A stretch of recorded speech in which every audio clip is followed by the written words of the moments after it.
Hello friends, welcome to study कर। मैं हूं आपका दोस्त प्रभाकर। आज के इस महत्वपूर्ण लेक्चर में हम आपके साथ डिस्कस करने वाले हैं 17 मार्च 2024 के मोस्ट इंपॉर्टेंट करंट अफेयर्स के क्वेश्चन। तो आप इस पूरे लेक्चर को बहुत ही ध्यान से लास्ट तक जोड़ देखिएगा। चलिए आज का पहला और इम्पोर्टेंट क्वेश्चन डिस्कस करते हैं। तो पहला क्वेश्चन है, केंद्रीय माध्यमिक शिक्षा बोर्ड यानी CBSE के नए अध्यक्ष कौन बने हैं? तो central board of secondary education के नए चेयरमैन बने हैं राहुल सिंह। काफी इंपॉर्टेंट क्वेश्चन है।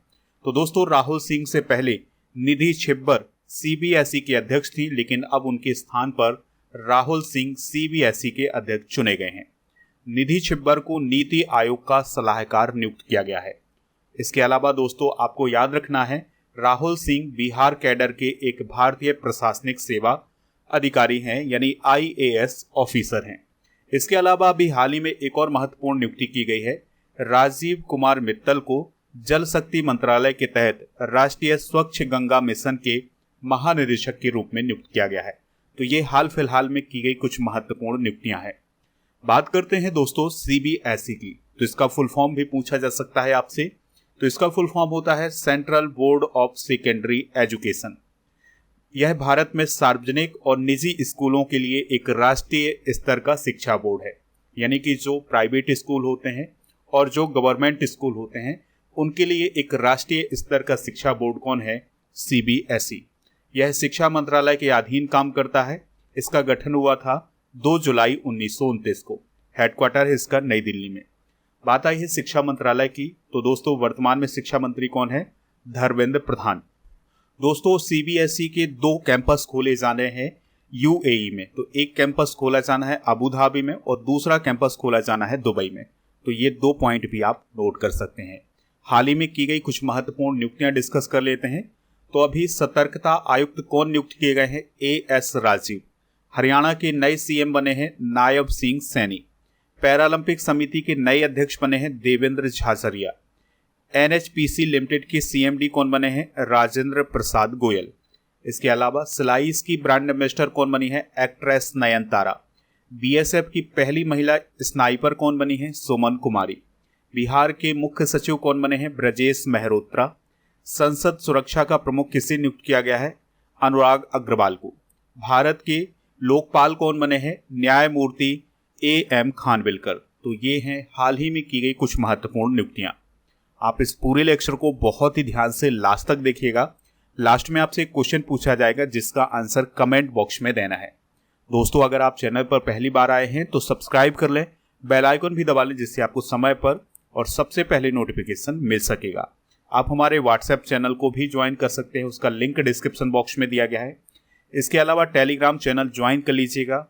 दोस्तों, टेलीग्राम चैनल ज्वाइन करने के लिए आपको टेलीग्राम पर जाना है, स्टडी कर ऑफिशियल सर्च करना है, तो वहाँ पर आपको हमारा चैनल मिल जाएगा। उससे ऐड हो जाना है तो आपको PDF भी मिल जाएगा। इसके अलावा आप हमारा ऐप भी डाउनलोड कर लीजिएगा, लिंक इसका डिस्क्रिप्शन में दिया गया है। तो ऐप पर आपको paid course, ebook, test series, PDF class note, daily quiz, ये सभी मिल जाएगा। और मंथली करंट अफेयर्स और ईयरली करंट अफेयर्स की ई-बुक आपको हिंदी और इंग्लिश दोनों मीडियम में मिल जाएगी, जो कि आपके एग्जाम के लिए बहुत ही इंपॉर्टेंट है। साइंस की ई-बुक भी लॉन्च कर दी गई है ऐप पर, तो इसको आप ऐप से प्राप्त कर लीजिएगा। नेक्स्ट क्वेश्चन है, कौन सा देश टिकटॉक पर प्रतिबंध लगाएगा? आंसर हो जाएगा अमेरिका। तो अमेरिका के द्वारा टिकटॉक पर बैन लगाया जा सकता है, क्योंकि अमेरिका की संसद में अभी हाल ही में टिकटॉक पर बैन लगाने के लिए एक विधेयक पारित किया गया है। तो जिन सांसदों ने इस विधेयक का समर्थन किया है उनका कहना यह है कि टिकटॉक के माध्यम से जानकारी है वो लीक हो रही है, जिससे अमेरिका की राष्ट्रीय सुरक्षा को खतरा है। इसलिए टिकटॉक को अमेरिका में बैन किया जाना चाहिए। आपको एक पॉइंट और याद रखना है कि अमेरिका में 170 मिलियन जनता टिकटॉक का यूज करती है। 2020 में भारत के द्वारा भी टिकटॉक को बैन किया गया था। टिकटॉक की शुरुआत 2016 में हुई थी और इसको डेवलप किया है चाइना की कंपनी बाइट डांस ने। बात आई थी अमेरिका की, तो अमेरिका से रिलेटेड कुछ इंपॉर्टेंट करंट अफेयर्स डिस्कस कर लेते हैं। तो भारत के द्वारा एक नया वाणिज्य दूतावास अमेरिका में कहाँ खोला जाएगा? सिएटल शहर में। भारत 31 MQ-9V ड्रोन किससे खरीदेगा? अमेरिका से। BAPS स्वामी नारायण अक्षरधाम मंदिर अमेरिका में कहाँ बनाया गया है, कहाँ स्थापित किया गया है? तो ये न्यू जर्सी में स्थापित किया गया है। 3 सितंबर को सनातन धर्म दिवस किसने घोषित किया है? अमेरिका के लुइसविले शहर ने। दोस्तों अभी हाल ही में अमेरिका के कैलिफोर्निया के 2 सरकारी स्कूलों में हिंदी भाषा को विश्व भाषा के रूप में शामिल किया गया है। डॉक्टर BR अम्बेडकर की भारत के बाहर सबसे बड़ी प्रतिमा मैरीलैंड में स्थापित की गई है और इस प्रतिमा की ऊंचाई है 19 फुट। दोस्तों अमेरिका की बेसिक जानकारी डिस्कस कर लेते हैं। तो राजधानी है इसकी वाशिंगटन DC, राष्ट्रपति हैं जो बाइडेन, उपराष्ट्रपति हैं कमला हैरिस। आपको याद रखना है कि अमेरिका की संसद को कांग्रेस कहा जाता है, भारत में संसद को क्या कहा जाता है? पार्लियामेंट। ठीक है, यहाँ पर आप अमेरिका का मैप देख सकते हैं। तो अमेरिका उत्तरी अमेरिका महाद्वीप के अंतर्गत आता है। इसके पड़ोसी देशों में कनाडा और मैक्सिको हैं। इसके अलावा इसके पड़ोसी देशों में क्यूबा देश भी आता है। संसद के ऊपरी सदन को कहा जाता है सीनेट, यानी अमेरिका की जो संसद है उसके ऊपरी सदन को सीनेट कहा जाता है। और जो निचला सदन होता है यानी कि लोअर हाउस होता है उसे हाउस ऑफ रिप्रेजेंटेटिव्स कहा जाता है। अमेरिका की करेंसी क्या है? तो करेंसी है US डॉलर। नेक्स्ट क्वेश्चन है PM सूरज राष्ट्रीय पोर्टल का उद्घाटन किसने किया है? आंसर हो जाएगा इसका नरेंद्र मोदी जी ने। तो प्राइम मिनिस्टर नरेंद्र मोदी जी ने अभी हाल ही में PM सूरज राष्ट्रीय पोर्टल का उद्घाटन किया है। दोस्तों PM सूरज को प्रधानमंत्री सामाजिक उत्थान एवं रोजगार लाभ जन कल्याण बोला जाता है। तो इसी राष्ट्रीय पोर्टल का उद्घाटन प्राइम मिनिस्टर मोदी जी के द्वारा किया गया है। इसका उद्देश्य है समाज के हाशिए पर रहने वाले वर्गों को ऋण सहायता प्रदान करना। यानी PM सूरज राष्ट्रीय पोर्टल का जो प्रमुख उद्देश्य है उसका उद्देश्य है कि जो समाज के हाशिए पर रहने वाले वर्ग हैं उनको ऋण सहायता प्रदान करना। इस पोर्टल का संबंध सामाजिक न्याय और अधिकारिता मंत्रालय से है। अब आपको कमेंट बॉक्स में ये बताना है कि वर्तमान में सामाजिक न्याय और अधिकारिता मंत्री कौन है। चलिए कुछ प्रमुख ऐप और पोर्टल डिस्कस कर लेते हैं। क्योंकि कल भी हमने ऐप और पोर्टल डिस्कस किए थे तो उनसे कुछ अलग ऐप और पोर्टल डिस्कस करते हैं। अनुवादिनी ऐप केंद्र सरकार के द्वारा लॉन्च किया गया है। Money to India app ICICI bank के द्वारा लॉन्च किया गया है। संभव ऐप इंडियन आर्मी के द्वारा लॉन्च किया गया है। भूमि राशि पोर्टल सड़क परिवहन और राजमार्ग मंत्रालय के द्वारा लॉन्च किया गया है। पाट मित्रों ऐप वस्त्र मंत्रालय के द्वारा लॉन्च किया गया है। इनकोर ऐप निर्वाचन आयोग के द्वारा। मेरा युवा भारत पोर्टल नरेंद्र मोदी जी के द्वारा लॉन्च किया गया था। I star talent connect portal Rajasthan सरकार के द्वारा शुरू किया गया है। रोजगार प्रयाग पोर्टल उत्तराखंड की गवर्नमेंट के द्वारा। और सरपंच संवाद ऐप असम के राज्यपाल के द्वारा लॉन्च किया गया है। नेक्स्ट क्वेश्चन है गायक सादी मोहम्मद का निधन हो गया है, उनका संबंध किस देश से है? आंसर हो जाएगा बांग्लादेश। तो प्रसिद्ध गायक सादी मोहम्मद का अभी हाल ही में निधन हो गया है, उनका संबंध बांग्लादेश से रहा है। सबसे इंपॉर्टेंट बात यह है कि वह रविंद्र संगीत के गायक थे। ठीक है, रविंद्र संगीत के बारे में आप याद रखिएगा कि रविंद्रनाथ टैगोर के द्वारा लिखित और संगीतबद्ध गीत है। यानी कि गुरुदेव रविंद्रनाथ टैगोर के द्वारा रविंद्र संगीत को लिखा गया है और उनके द्वारा ही संगीतबद्ध किया गया है। तो ये काफ़ी इंपॉर्टेंट है। बात आई है यहाँ पर बांग्लादेश की, तो बांग्लादेश के बारे में बेसिक जानकारी डिस्कस कर लेते हैं। तो कैपिटल क्या है बांग्लादेश की? ढाका। और करेंसी है टका। राष्ट्रपति हैं मोहम्मद शहाबुद्दीन चुप्पू। और प्रधानमंत्री कौन है? शेख हसीना। दोस्तों अब हम उन राज्यों को डिस्कस करेंगे जिनकी सीमा बांग्लादेश से लगती है। तो पहला राज्य है पश्चिम बंगाल, दूसरा राज्य है असम, तीसरा राज्य है मेघालय, चौथा राज्य है त्रिपुरा और पांचवा राज्य है मिजोरम। तो 5 राज्यों की सीमा बांग्लादेश से लगती है। हाल ही में हुए कुछ प्रमुख निधन डिस्कस कर लेते हैं। तो डॉक्टर प्रभा अत्रे का निधन हुआ था, जो कि भारतीय शास्त्रीय संगीत की गायिका रही हैं। डॉनी ली का निधन हुआ है, ये ब्राजीलियन पॉप सिंगर रही हैं। अजीत सिंह गिल का निधन हुआ है, ये सिंगापुर के हॉकी खिलाड़ी रहे हैं। के जॉय का निधन हुआ है, ये मलयालम संगीत निर्देशक रहे हैं। मुनव्वर राणा का निधन हुआ है, ये उर्दू भाषा के साहित्यकार रहे हैं। डॉक्टर बी मोहिनी गिरी का निधन हुआ है, ये राष्ट्रीय महिला आयोग की पूर्व अध्यक्ष हैं। राशिद खान का निधन हुआ है, ये संगीतकार रहे हैं। फ्रांज बैकनबाउर ये जर्मनी के फुटबॉलर रहे हैं, इनका भी निधन हुआ है। मारियो जगालो ये ब्राज़ील के फुटबॉलर रहे हैं, इनका भी निधन हो गया है। और रॉबर्ट एम सोलो ये अमेरिका के अर्थशास्त्री रहे हैं, तो इनका भी अभी हाल ही में निधन हुआ है। नेक्स्ट क्वेश्चन है नौसेना अभ्यास कटलेस एक्सप्रेस 24 का आयोजन किस देश में किया गया है? आंसर हो जाएगा इसका सेशेल्स। तो दोस्तों, अभ्यास का नाम क्या है? Cutlass express. तो इसका आयोजन 2024 में पोर्ट विक्टोरिया, सेशेल्स में किया गया है। तो ये क्वेश्चन आपसे पूछा जा सकता है कि कटलेस एक्सप्रेस 24 अभ्यास का आयोजन किस देश में किया गया था? तो इसका आयोजन सेशेल्स देश में किया गया था और यह एक नौसेना अभ्यास था। भारत की तरफ से जिस जहाज ने हिस्सा लिया था उसका नाम था INS तीर। ठीक है, और इस अभ्यास का आयोजन 26 फरवरी से 8 मार्च 2024 तक किया गया है। तो भारतीय नौसेना ने अपने मित्रवत 16 देशों के साथ इसमें हिस्सा लिया था, यानी कि 16 देश इसमें शामिल हुए थे। कटलेस एक्सप्रेस एक बहुराष्ट्रीय समुद्री अभ्यास है, यानी इसमें बहुत सारे देश हिस्सा लेते हैं। यह अमेरिकी अफ्रीकी कमांड के द्वारा प्रायोजित किया जाता है। इसका मुख्य उद्देश्य है पूर्वी अफ्रीकी तट और पश्चिमी हिंद महासागर क्षेत्र में समुद्री सुरक्षा और सहयोग को मजबूत करना। बात आई है सेशेल्स की, तो चलिए इसकी लोकेशन देख लेते हैं। तो ये है दोस्तों अफ्रीका कॉन्टिनेंट। तो अफ्रीका कॉन्टिनेंट के एक हिस्से के रूप में है सेशेल्स। यहाँ पर आप बहुत सारे द्वीपों का समूह देख पा रहे हैं जिसे सेशेल्स बोला जाता है। तो 115 द्वीपों का समूह है सेशेल्स। कैपिटल है इसकी विक्टोरिया, करेंसी है सेशेल्सी रुपया। तो ये बेसिक जानकारी है सेशेल्स के बारे में। कुछ इंपॉर्टेंट एक्सरसाइज डिस्कस कर लेते हैं। तो वायु शक्ति अभ्यास भारतीय वायुसेना के द्वारा आयोजित किया गया है पोखरण, राजस्थान में। अभी हाल ही में भारत शक्ति अभ्यास भी आयोजित किया गया है पोखरण, राजस्थान में। मिलन 2024 अभ्यास भारत सहित 50 देशों के द्वारा आयोजित किया गया है और ये भारत में आयोजित किया जाने वाला अभ्यास है और इसका आयोजन विशाखापत्तनम में किया गया है। डेजर्ट नाइट 2024 भारत, फ्रांस और UAE के बीच आयोजित किया गया है।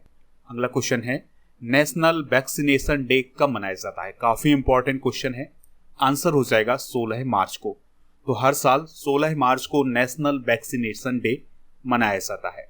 तो वैक्सीनेशन को महत्व को समझाने के मकसद से इस दिवस को 16 मार्च को मनाया जाता है। शुरुआत हुई थी 1995 को और दोस्तों 1995 में ही इसी दिन पल्स पोलियो अभियान की भी शुरुआत की गई थी। और पल्स पोलियो अभियान में आप सभी को पता है कि पोलियो नामक बीमारी की दवा पिलाई जाती है बच्चों को। 2014 में आपको याद रखना है कि भारत को पोलियो मुक्त देश घोषित किया गया है। तो इसी वैक्सीनेशन का परिणाम है कि 2014 में भारत को पोलियो मुक्त देश घोषित किया गया है। 2024 के नेशनल वैक्सीनेशन डे की थीम क्या है? तो वो है टीके सभी के लिए काम करते हैं, यानी वैक्सीन्स वर्क फॉर एवरीवन। मार्च माह में मनाए गए कुछ प्रमुख दिवस डिस्कस कर लेते हैं, या जो दिवस मनाए जाने हैं उनको एक बार रिवाइज कर लेते हैं। दोस्तों, जब भी दिवस आता है तो इसको रिवाइज इसलिए करवाते हैं क्योंकि आपके ध्यान में बना रहे और आप उसको रिकॉल कर सके। तो 1 मार्च को शून्य भेदभाव दिवस मनाया जाता है। 1 मार्च को विश्व नागरिक सुरक्षा दिवस भी मनाया जाता है। 3 मार्च को विश्व वन्य जीव दिवस मनाया जाता है। 3 मार्च को ही विश्व श्रवण दिवस मनाया जाता है। इसके अलावा 4 मार्च को राष्ट्रीय सुरक्षा दिवस, 8 मार्च को इंटरनेशनल वुमेन्स डे मनाया जाता है। CISF का स्थापना दिवस 10 मार्च को मनाया जाता है। वर्ल्ड कंज्यूमर राइट डे कल हमने डिस्कस किया था, तो ये दिवस 15 मार्च को मनाया जाता है। और 16 मार्च को राष्ट्रीय टीकाकरण दिवस अभी हमने डिस्कस किया हुआ है। और विश्व गौरैया दिवस मनाया जाता है 20 मार्च को। और इसके अलावा वर्ल्ड फॉरेस्ट्री डे मनाया जाता है 21 मार्च को। विश्व डाउन सिंड्रोम दिवस 21 मार्च को। वर्ल्ड वाटर डे मनाया जाता है 22 मार्च को। कई बार एग्जाम में ये क्वेश्चन पूछा गया है कि विश्व जल दिवस कब मनाया जाता है, तो ये 22 मार्च को मनाया जाता है। अब आपको कमेंट बॉक्स में ये बताना है कि विश्व पृथ्वी दिवस कब मनाया जाता है। 23 मार्च को विश्व मौसम विज्ञान दिवस भी मनाया जाता है। तो ये सभी दिवस आप नोट कर सकते हैं। अगला क्वेश्चन है वैज्ञानिकों ने किस ग्रह पर विशाल ज्वालामुखी की खोज की है? तो अभी हाल ही में वैज्ञानिकों के द्वारा मार्स ग्रह पर एक विशाल ज्वालामुखी की खोज की गई है। ठीक है, और दोस्तों यह एक नया खोजा गया ज्वालामुखी है। मंगल ग्रह के भूमध्य रेखा के ठीक दक्षिण में स्थित है यह ज्वालामुखी। दोस्तों अभी हाल ही में जो ये मंगल ग्रह पर ज्वालामुखी खोजी गई है उसे नोटिक्स ज्वालामुखी के रूप में जाना जा रहा है। शोधकर्ताओं का मानना यह है कि उन्हें इसके नीचे ग्लेशियर की बर्फ मिलने की संभावना है, यानी कि अगर वहां पर खोज की जाए तो उसके नीचे ग्लेशियर की बर्फ मिल सकती है। बात करते हैं मंगल ग्रह की। तो मंगल ग्रह को हम लाल ग्रह के नाम से भी जानते हैं क्योंकि इस पर आयरन ऑक्साइड की अधिकता है। तो आयरन ऑक्साइड की अधिकता के कारण मंगल ग्रह हमें लाल दिखाई देता है। मंगल ग्रह के 2 चंद्रमा हैं, यानी 2 उपग्रह हैं। उनके नाम है फोबोस और डीमोस। दोस्तों यहाँ पर आप सोलर सिस्टम को देख पा रहे हैं। तो सोलर सिस्टम में 8 ग्रह हैं। पहला ग्रह है मरकरी, जो कि सूर्य के सबसे पास है। फिर उसके बाद है वीनस, और फिर अर्थ, फिर मार्स और फिर जुपिटर। तो जुपिटर और अर्थ के बीच में है मार्स। फिर आता है सैटर्न, फिर यूरेनस और फिर नेपच्यून। तो इस प्रकार से ये हैं सोलर सिस्टम के 8 ग्रह। मंगल ग्रह के ध्रुवों पर 50 लाख क्यूबिक किलोमीटर बर्फ जमी हुई है। ठीक है, तो इस पॉइंट को भी आप नोट कर लीजिएगा। मंगल ग्रह 687 दिन में सूर्य की परिक्रमा पूरा करता है। और इसके अलावा इसरो के द्वारा मंगलयान भेजा गया था। तो 24 सितंबर 2014 को मंगलयान मंगल की कक्षा पर पहुंचा था। अगला क्वेश्चन है, भारत के पहले इंडोर एथलेटिक केंद्र का उद्घाटन कहाँ किया गया है? आंसर हो जाएगा भुवनेश्वर में। तो दोस्तों उड़ीसा के चीफ मिनिस्टर नवीन पटनायक जी के द्वारा भुवनेश्वर के कलिंगा स्टेडियम में भारत के पहले इंडोर एथलेटिक्स और जलीय केंद्र का उद्घाटन किया गया है। तो सबसे पहला पॉइंट ये है कि कलिंगा स्टेडियम कहाँ है? तो ये उड़ीसा राज्य के भुवनेश्वर में है। और इसी कलिंगा स्टेडियम में भारत के पहले इंडोर एथलेटिक्स और जलीय केंद्र का उद्घाटन किया गया है। ठीक है, और कलिंगा स्टेडियम के कैंपस में ही नए इंडोर गोताखोरी केंद्र की भी आधारशिला रखी है। बात आई है उड़ीसा की। तो उड़ीसा की कैपिटल क्या है दोस्तों? भुवनेश्वर। और उड़ीसा के चीफ मिनिस्टर कौन है वर्तमान में? नवीन पटनायक। अभी इलेक्शन भी होने वाले हैं, लोकसभा के चुनाव के साथ उड़ीसा में भी इलेक्शन होंगे। तो अब देखते हैं कौन वहाँ का चीफ मिनिस्टर बनता है। और इसके अलावा रघुवर दास उड़ीसा के वर्तमान में गवर्नर हैं। जल सूचना विज्ञान केंद्र किस राज्य में स्थापित किए जाएंगे? उड़ीसा में। भारत का पहला कौशल भारत केंद्र उड़ीसा के संबलपुर में स्थापित किया गया है। श्री शंकर कैंसर केंद्र का उद्घाटन भुवनेश्वर में किया गया है। ओडिशा में चौथा जैव विविधता विरासत स्थल कौन बना है? गुप्तेश्वर वन। 100 क्यूब स्टार्टअप पहल की शुरुआत आईआईटी भुवनेश्वर में की गई है। दोस्तों भुवनेश्वर में बारामुंडा अंतरराज्य बस टर्मिनल यानी ISBT का नाम बदल करके BR अम्बेडकर के नाम पर किया गया है। राष्ट्रीय चिल्का पक्षी महोत्सव ओडिशा राज्य में मनाया गया है। दुनिया की पहली मेलानिस्टिक टाइगर सफारी यानी black tiger safari Mayurbhanj Odisha में शुरू की गई है। और आपको याद रखना है कि चिल्का झील किस राज्य में है? ये ओडिशा राज्य में है। नेक्स्ट क्वेश्चन है DHL ग्लोबल कनेक्टनेस रिपोर्ट 2024 में भारत की रैंक क्या है? तो भारत 62वें स्थान पर है। तो दोस्तों भारत DHL ग्लोबल कनेक्टनेस 2023 इंडेक्स में 62वें स्थान पर है। 2022 में भारत 67वें स्थान पर रहा है। और दोस्तों ये जो ग्लोबल कनेक्टनेस इंडेक्स जारी किया गया है, इसमें किसी भी देश की व्यापार की कनेक्टिविटी किस प्रकार है और पूंजी की कनेक्टिविटी किस प्रकार है, इंफॉर्मेशन की कनेक्टिविटी किस प्रकार है और लोगों का वैश्विक आदान प्रदान किस प्रकार का है, ये सब देखा जाता है और इसी के आधार पर रैंक जारी की जाती है। तो भारत का 2023 में 62वां स्थान है।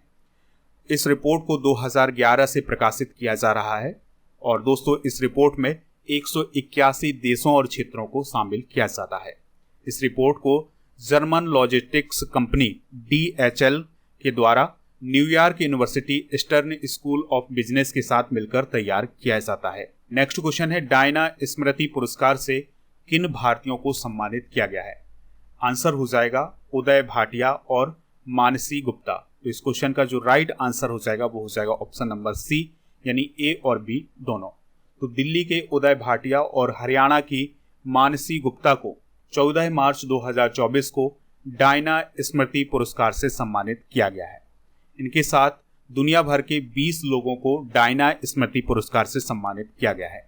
डायना की अगर हम बात करें तो यह वेल्स की राजकुमारी रही हैं और ब्रिटेन के जो वर्तमान में राजा हैं चार्ल्स तृतीय, उनकी पहली पत्नी रही हैं। ठीक है, तो इन्हीं की स्मृति में डायना स्मृति पुरस्कार दिया जाता है। यह पुरस्कार राजकुमारी डायना की स्मृति में प्रति 2 वर्ष में दिया जाता है, यानी कि हर 2 साल में यह पुरस्कार दिया जाता है। यह पुरस्कार विश्व के असाधारण युवाओं को उनके सामाजिक कार्यों या मानवीय सेवाओं के लिए प्रदान किया जाता है।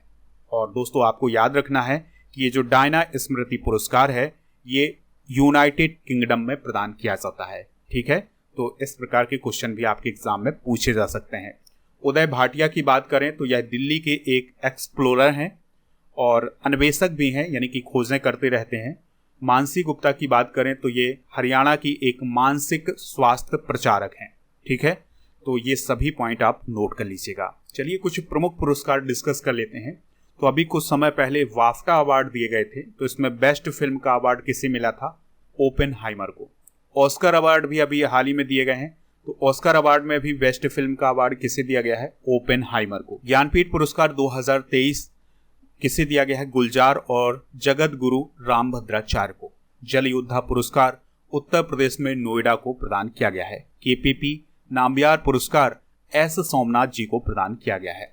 69वें फिल्म फेयर अवार्ड में सर्वश्रेष्ठ अभिनेता का अवार्ड रणबीर कपूर को दिया गया है। Colonel CK Naidu award Ravi Shastri और फारूक इंजीनियर को दिया गया है। कर्नल सीके नायडू अवार्ड किसके द्वारा प्रदान किया जाता है? आपको याद रखना है, ये बीसीसीआई के द्वारा प्रदान किया जाता है। ICC one day cricketer of the year 2023 कौन चुने गए हैं? विराट कोहली। और फ्रांस के द्वारा द लीजन ऑफ ऑनर सम्मान शशि थरूर को प्रदान किया गया है। तो ये है हाल ही में प्रदान किए गए कुछ प्रमुख पुरस्कार। चलिए दोस्तों, अब हम कल के करंट अफेयर्स को रिवाइज कर लेते हैं, फिर इसके बाद जनरल नॉलेज के पिटारी को डिस्कस करेंगे। लास्ट में पूछेंगे आपसे क्वेश्चन जिसका आंसर कमेंट बॉक्स में देना है। किस राज्य में भारत के सबसे ऊंचे मौसम टावर का उद्घाटन किया गया है? मध्य प्रदेश। मानव विकास सूचकांक 2023-24 के अनुसार भारत की रैंक क्या है? 134। किस राज्य के एर्नाकुलम जिले में लाइम रोग का एक मामला सामने आया है? केरल। विश्व उपभोक्ता अधिकार दिवस कब मनाया जाता है? 15 मार्च को। चुनाव आयोग ने इलेक्टोरल बॉन्ड का डेटा सार्वजनिक किया है, इसके अनुसार सबसे ज्यादा किस पार्टी को चंदा मिला है? बीजेपी को। मिशन पाम ऑयल के तहत पहली ऑयल पाम प्रोसेसिंग मिल का उद्घाटन किस राज्य में किया गया है? अरुणाचल प्रदेश में। किस राज्य सरकार के द्वारा जम्मू कश्मीर में 2.5 एकड़ जमीन खरीदी गई है? महाराष्ट्र। रणजी ट्रॉफी 2023-24 का खिताब किसने जीता है? मुंबई ने। फिलिस्तीन के नए प्रधानमंत्री कौन बने हैं? मोहम्मद मुस्तफा। हाल ही में संकलन ऐप किसने लॉन्च किया है? अमित शाह जी ने। तो ये थे कल के करंट अफेयर्स के क्वेश्चन। आज के जनरल नॉलेज के पिटारे में हम भारत के प्रमुख लोक नृत्य डिस्कस करते हैं। तो राजस्थान का प्रमुख लोक नृत्य है कठपुतली नृत्य। काफी इंपॉर्टेंट है, कई बार एग्जाम में पूछा गया है। पाइका और छऊ नृत्य झारखंड में काफी प्रचलित है और जात्रा पश्चिम बंगाल में, कजरी उत्तर प्रदेश में। इसके अलावा धमाल नृत्य हरियाणा में फेमस है, यक्षगान कर्नाटक में। ये क्वेश्चन भी कई बार एग्जाम में पूछा गया है कि यक्षगान का संबंध किस राज्य से है? तो इसका संबंध कर्नाटक राज्य से है। रऊफ जम्मू कश्मीर में और रंगमा नागालैंड में प्रचलित एक प्रमुख डांस है। तो ये सभी डांस आप नोट कर सकते हैं। कल के करंट अफेयर्स में आपसे पूछा गया था कि यूएनडीपी की स्थापना किस वर्ष की गई थी? आंसर इसका 1965 में। तो लगभग सभी लोगों ने इसका आंसर 1965 बताया हुआ है। बीच में एक क्वेश्चन पूछा था कि 2024 में T20 वर्ल्ड कप का आयोजन कहाँ किया जाना है? तो इसका आयोजन वेस्ट इंडीज में किया जाना है और प्लस अमेरिका में किया जाना है। तो वेस्ट इंडीज और अमेरिका में T20 वर्ल्ड कप 2024 का आयोजन किया जाएगा। आज का क्वेश्चन है कलिंगा स्टेडियम किस राज्य में? जो भी इसका राइट आंसर हो कमेंट बॉक्स में जरूर बताएं, हमें इंतजार रहेगा आपके आंसर का।